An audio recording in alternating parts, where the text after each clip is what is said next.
Okay, so today I'm going to be carrying on with my X-Men series. I'm a little bit behind, but I'm catching up. This is X-Men issue number 1. This is my Scotty Young variant. I absolutely love it. I get every Scotty Young cover I can get my hands on. I love the little designs. It looks absolutely wonderful. Let's get into the issue, shall we? Okay, starting off, we have Cyclops and Quentin, who goes by Kid Omega, on a mission in Santo Marco. With them is Psylocke, who is here and here, Juggernaut, Magic, and Temper. Okay, so we see up at the top, we see Magic and Juggernaut trying to choose who's going to jump in first, but then they jump in together, and then it's really just the two of them jumping into the fight. And then Cyclops is telling Quentin, hey man, when I tell you to, you hit him with the EMP, Psychic EMP. So then Temper and Psylocke put down some cover fire. Now see, Temper, she has the power of Todoroki. That's basically her whole thing. She has the power of Todoroki. Cold on one half, hot on the other. Just like Todoroki. And then the rest of the team jumps in. Look at that cool ass shot. And this is who they're here to rescue. They're here to get Logan. So the team's running through, tearing everything up. So then you see another shot of the team working together. A Sentinel appears, but no worries. This Sentinel ain't enough for this team. You see in the next shot, you see all of them win. And then you see Magic back there in the back finishing off that Sentinel right there. So they good. They good. No worries. Also, I love their color schemes in the dark. They just look really cool. Meanwhile, Psylocke over here, she's already making her way to Wolverine. While the rest of the team runs into another Sentinel. However, this Sentinel's no match for this team. I told you it wouldn't be nothing for him. And guess what? Psylocke got Wolverine. Meanwhile, Beast has been on a side mission this whole time, but I'm not going to spoil that part for you. If you want to know what Beast and Magneto has been going on, go read the book yourself. Because now back at the main team, they broke through. Yes, they broke in, so now they got to break back out. You see, these guys came out of nowhere, and they are not like the ones that they fought on the way in. These guys have powers. But with this being the X-Men, it doesn't take long for them to get the upper hand. So what do? They teleport out of there. They're like, nope, we're not doing this. Then once they get back to the factory, Logan tells Scott, hey, I'm not doing this no more. I'm dipping out of here, and don't come looking for me. If you want to know where he goes off to, go read the Uncanny X-Men issue number 1. There's more to this story, but that's all I'm going to tell you for this issue. If you want to know what happens after this, make sure you stay tuned for the next video and go pick up this book for yourself. Also, don't forget to hit that follow button because it helps me out a lot. Hit that like button if you enjoyed this video. Leave a comment telling me who your favorite X-Men is. And share this video with a friend to get them into comics. Thanks for watching. Okay, so we're back. Continuing on with my X-Men series. We're going to be talking about X-Men issue number 2 today. Try to get a good angle. There we go. Okay. So we start off in the streets of San Francisco with this guy named Ben who just sleeps on the street just begging for money, you know? And then all of a sudden, one of his friends approaches him and then he blasts him with some kind of psychic attack. So the team is getting ready to mobilize as they're tracking an X-gene activation. But not just that, they're also there to help due to an alien invasion, which we don't really see a whole lot here, like in the X-Men series. So Cyclops, Magic, and Psylocke hit the ground running and they get to work. While Kid Omega is still up in his little ship attacking using his psychic mutant ability. So Kid Omega, he's doing his thing and he's telling Juggernaut, get in the mass driver. He's like, get in it. So these guys are still on the battlefield. Cyclops says, hey, something's weird's going on. And then the other two are just giving back some witty banter. And that's pretty much that. Continuing on.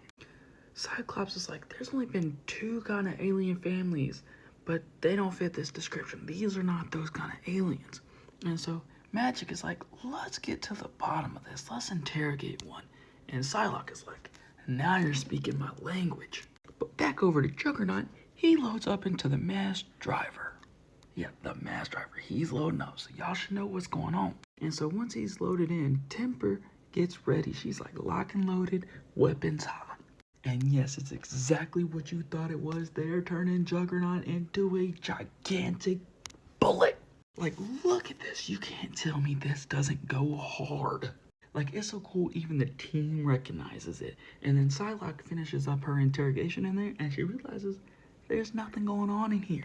And then they realize that the mothership that Juggernaut just ran into, it just disintegrates. But they don't know why. Then he realizes it hits him. This isn't just an alien invasion. No, all of this is being caused by the mutant that they're out there to check on. So they take off after him. A fight. They're not getting to him without a fight. But that's it for this issue. If you want to know what happens next, check out the rest of this issue. Go to your local comic book shop or go to comicbookdirect.com or midtowncomics.com. I'm not sponsored by either one of those, but I just like to give out my recommendations. And get this issue. Also, if you like this video, make sure you hit that follow button for more comic book videos. Make sure you hit that like button and leave a comment telling me who your favorite team member of this X-Men team is. I appreciate you. Thank you for watching. I will see you guys next time. Okay, so today we're going to be carrying on with my X-Men series. Today we got X-Men issue number 3. So yeah, let's go ahead and dive into it. Okay, so it's next day. I recorded that before I went to sleep. So we have Vanisher starting off with a group of soldiers who are infiltrating the factory. Meanwhile, Scott is driving through Alaska on the phone with Rogue. If you don't want to know how that conversation goes, go check out the Uncanny X-Men issue number 2. I cover it. It's on my playlist. But he's talking to Beast as he's driving into town. See, Scott is here to meet with Agent Ludacris. I'm just going to call him Agent L because his name is hard for me to pronounce. But this isn't Agent L, this is Chief Robbins. So Scott's not too pleased about the whole thing, but he walks into the diner and he sits down with Agent L. This is him. Meanwhile, Magneto is talking to Temper about, some things. And they're really just going back and forth about how she feels and how much she's the only one that doesn't miss Krakoa.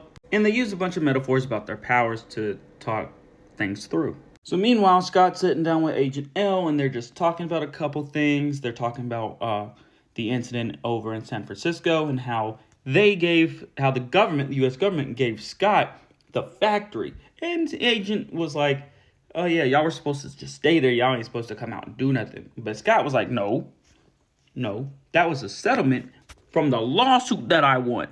Then Agent L was like, listen to me, Summers. And then Scott was like, no, you listen to me. And had everybody in the cafe like this. But the rest of the team, being Kid Omega, Magic, Psylocke, and Juggernaut, and Temper, realize that the factory is being infiltrated. So they spring into action because Kid Omega found Beast unconscious. But he's alive. He's alive. So Agent L goes back to talking about San Francisco and how they handled the whole situation and how the mutant got his powers late in his life. Because, mutants typically develop their powers when they're kids or, when a traumatic event happens. Not when he's a middle-aged man. But somebody caught it on camera. And they have the recording of Scott saying this. Go ahead and read it. And then he's like, so Agent L is basically showing him the footage and saying like, hey, this is you saying that this mutant got his powers outside of the activation window. And basically that being a mutant is a disease. Which we all know it's not. That's just propaganda. But back over at the factory, these soldiers are invisible. But they're no match for Magic because she could see them. And so Juggernaut charges straight in and knocks him out. Meanwhile, Kid Omega and Psylocke, they use their brains and they pour paint. They just pour paint on them. And then Psylocke takes him out. But that's when the team realizes that they're not here for any of the members of the team.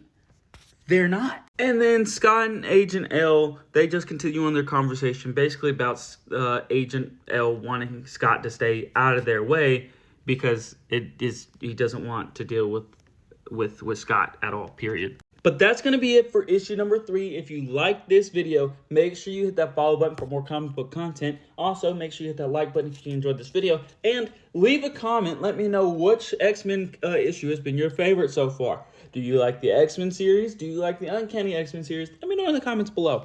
But that's it. That's all I have for you today. Thank you for watching. I hope you have a great day. What's going on, guys? So we're almost all completely caught up with the X-Men series. Today we're going to be talking about X-Men issue number 4. Let's get into it.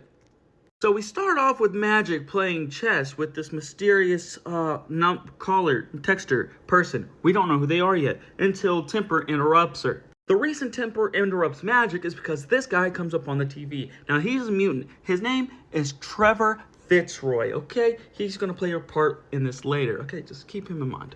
But basically, he gets on here talking some bad things about mutants. And you know Scott, he with his people, he don't stand for that. So he gets the team ready. He's like, hey, y'all, we got to roll out. Beast over here like, who got to roll out? Y'all got to roll out. I got work to do, and I ain't going. And then Scott's like, well, it ain't up to me. Magic is in charge of this mission. So you got to listen to her. You got to do what she says. And if she tells you to go, you're going to go. See, Trevor, he's after this mutant right here. This is a new mutant who just got their powers, kind of like the guy in issue number 2.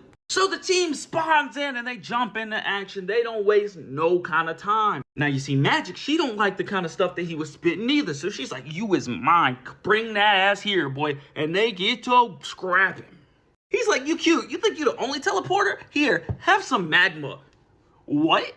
Juggernaut, he's like, yeah, I'm gonna get a piece of this action. He's like, bring that ass here, boy. It's just you and me. And then he's like, hey, homie, tag in. So Orbit, this guy right here, he tags in and he takes on Juggernaut. While Juggernaut's doing his little thing over here, getting knocked down, Beast is over here taking on this weird ass. I don't like this guy. Orpheus. I don't like him. He spits like acid or something. I don't like him. He looks gross. But, you know, Beast is a smart guy. He's just going to get out the way and let it hit his teammate. And so Juggernaut gets back up, and that's going to piss him off. He ain't deal with it. But then Beast gets ambushed. He gets caught. He gets caught lacking from behind. No pause, no diddy. But look, he just gets tore up from the back. Pause. Again, no diddy. Then Trevor conjures up a monster hand like he's in a season of What If. Like, who is you? Who do you think you is? Doctor Strange? I know you got the goatee going, but you ain't him. But then Magic, she throws her sword at him, but he just dodges that like the Matrix. Meanwhile, all this fighting is going on. Temper is getting this mutant to safety. She's like, hey, you just gonna stay right here. You're gonna be okay. Everything's gonna be fine. We the X-Men. We got you. Don't even worry about it. Then, you know, Beast gonna get his get back. Like, you snuck me, but you ain't gonna run for this fade. But then Trevor's like, oh, time to go. We gotta dip out of here. Time for us to leave. But Trevor already, hey, his deed is done. He's already got followers now. It's a wrap. So Trevor, they leave. They teleport out of there. And Trevor's plan worked.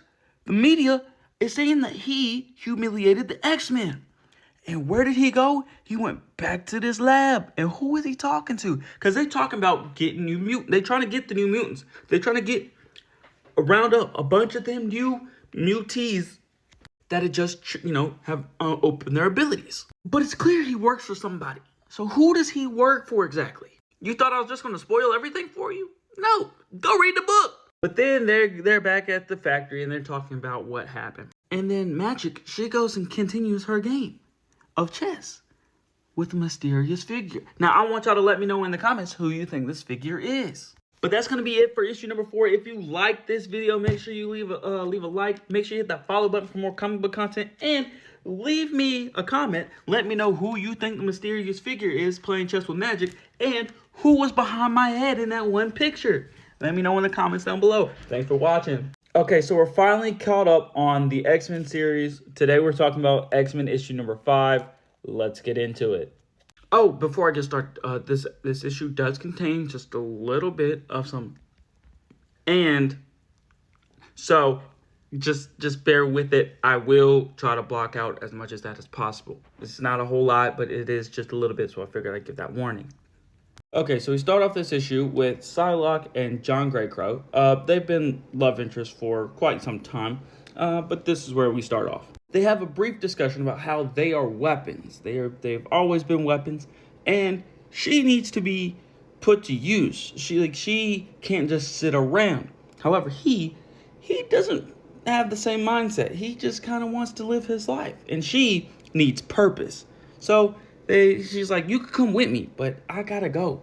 So she comes back over to the factory and she meets with Kid Omega because they're about to enter Ben Liu's mind. Now, Ben Liu was the character from the second issue, if you remember from my video a couple days ago. So they go into his mind and it looks pretty interesting. I will say that it looks pretty cool. And they ain't finding what they're looking for on the surface. So Psylocke, she cuts deeper. They really start to get into this man's psyche. And he's pretty much just a mild-managed, pretty basic dude.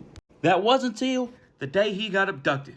He got abducted one crazy day. And they ran all sorts of kind of Diddy experiments on him. Yeah, this is unfiltered, unwanted. He got probed all kind of ways. But this is the craziest part. This part blows my mind. The person who does it. We get to see who does it. Now, they're in a memory, so nobody should be able to interact with them in this memory. But they can. Hello, ducklings. I am something left behind. Something left behind. But before he get more information, crazy starts happening. And somebody grabs Kid Omega. Who is it? It's none other than Sabretooth. He comes up and grabs Kid Omega. And also, John shows up. And this is the part where I kind of, warned you about in the beginning. This is where that comes into play.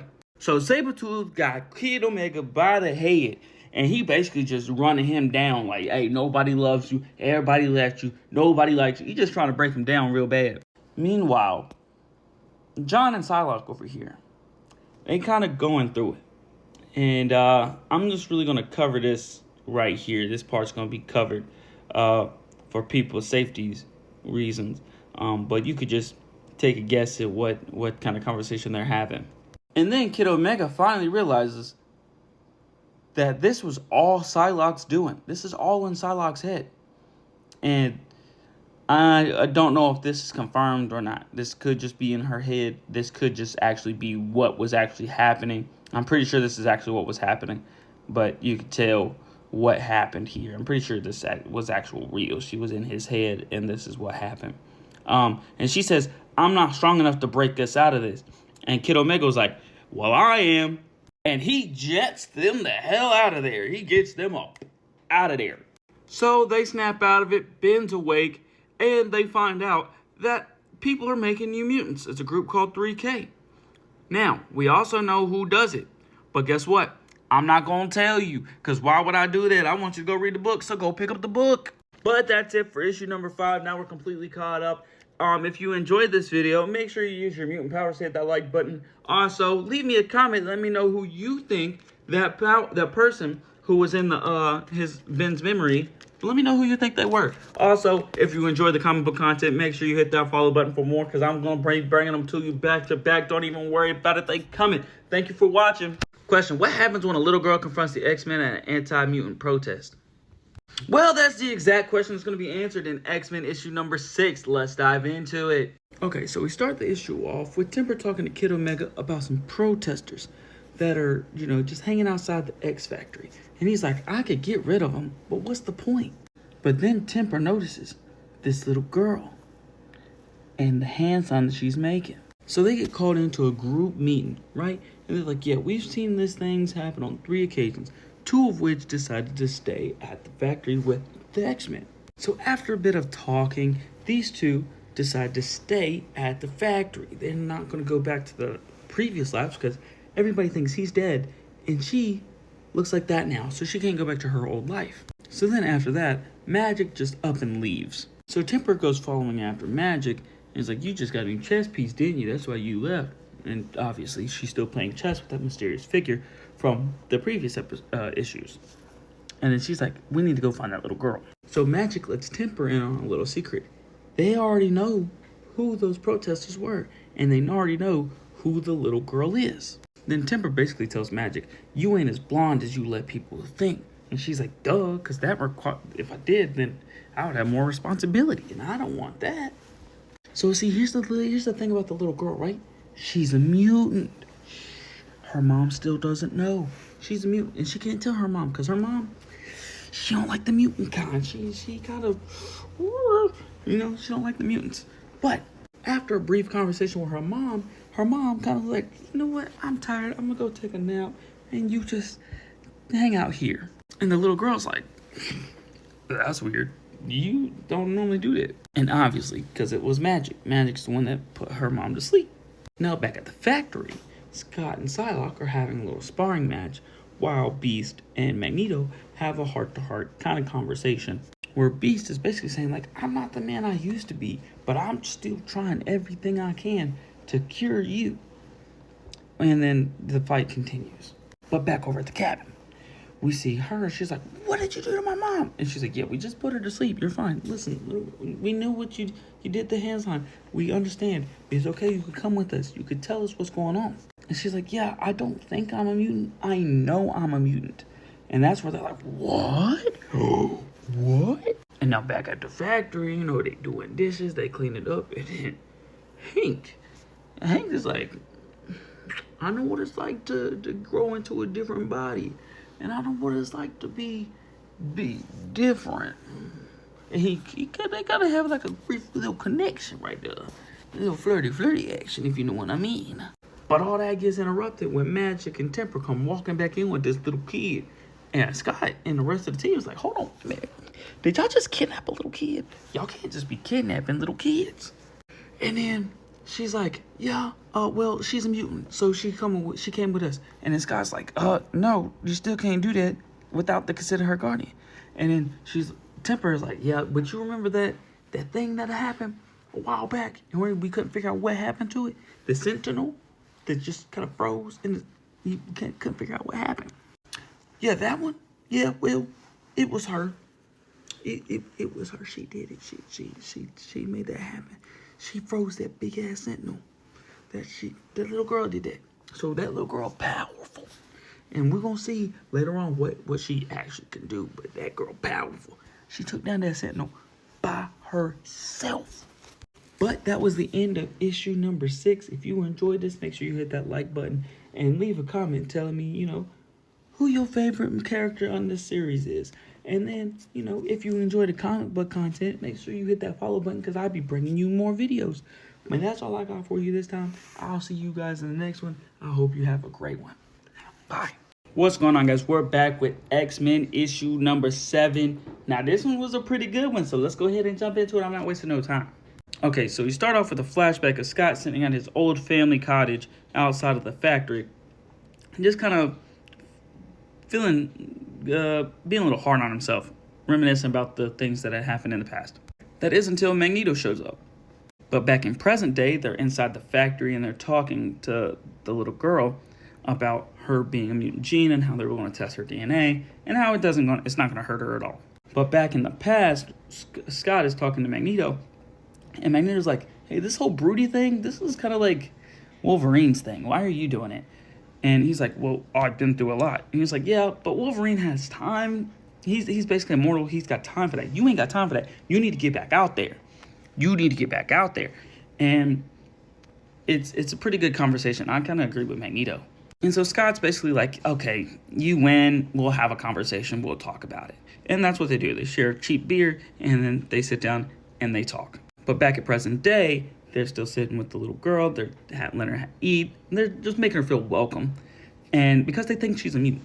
And Psylocke is not having it with Temper. She's like, hey, you was not playing like a team member, and you need to start acting like a team member. And that kind of makes Temper mad, not gonna lie. Meanwhile, back in the past, they're still having their conversation. He's still brooding. Magneto's like, hey, listen, this factory will never build another Sentinel. While me and you, we're still here. We still have a chance to fight. And then all of a sudden, something happens. A wild Sentinel appears, which I didn't know was a thing. I didn't know there could be a thing. It just basically pieced itself back together with the parts that was around it. And yeah, it's huge. And so Temper is basically explaining to her, like, what we just saw. Like, it was basically a zombie Sentinel, as she puts it. And Temper is making her feel really welcome, and like she's not the only one that's been through it. Temper's had and seen it herself too. And then Scott and Magneto realize that there are people still in this town. And so Scott's like, you know what? You right, Magneto. You need an X-Men. I'm your guy. Let's get to work. And then they take off. And I used to not like Scott because, he's not really my favorite kind of person. But this does show what kind of leadership he is. Like, he had a plan. Like, he already figured out a plan. He's like, hey, it's going to take me 3 blasts before it adapts to me. All I need is 1 shot. So they land, they get to the people, they have their "we're the X-Men" moment, and then Magneto turns that car that they rode in on into a spear and chucks it through the Sentinel. And then Magneto basically uses the full might of his power to stretch and rip the Sentinel apart to give Scott enough, the window that he needs to hit that 1 shot that he needs to completely destroy the Sentinel. And it works. Now, in the last video, I did say that I thought the little girl did this because that's just what I assumed. But no, it was Scott and Magneto that did it together. But then we find out what's been happening to Magneto this entire time.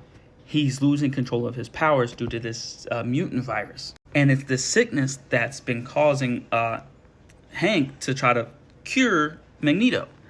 And then he brings up a good point. It's because he died once. How many times has Scott died? How many times has Kid Omega died? Basically saying, if it's been bad for me, imagine what it's going to do to you, and imagine what it's going to do to him. This is not going to be well. It's not going to end well if we don't find a cure. But anyway, they come back and they find out that she's not a mutant. They come back, she's not a mutant, so they're going to take her home as if nothing happened. So she's laying in bed, her mom puts her to sleep, and then all of a sudden you see just a little hint of that. And it's just like, makes you wonder, maybe that test wasn't all that accurate. And then the next morning we see Hank on the phone with Kid Omega or Quentin, and then all of a sudden somebody snags him. Somebody snags him outside of the place that he was supposed to meet the person, and then he just disappears. So we'll see what happens next. But that's going to be it for issue number 7. Let me know what you thought in the comments down below. Let me know what you thought of the team up between Scott and Magneto. And let me know who you think took Beast, because I'm kind of curious myself. Also, if you want to see more comic book content, go check out the playlist over on my page. And make sure you hit that follow button for more comic book content, because I'm going to be bringing it to you, because I got a fat stack of more videos that I got to make. So stay tuned. I appreciate you. I hope you have a great day. Bye.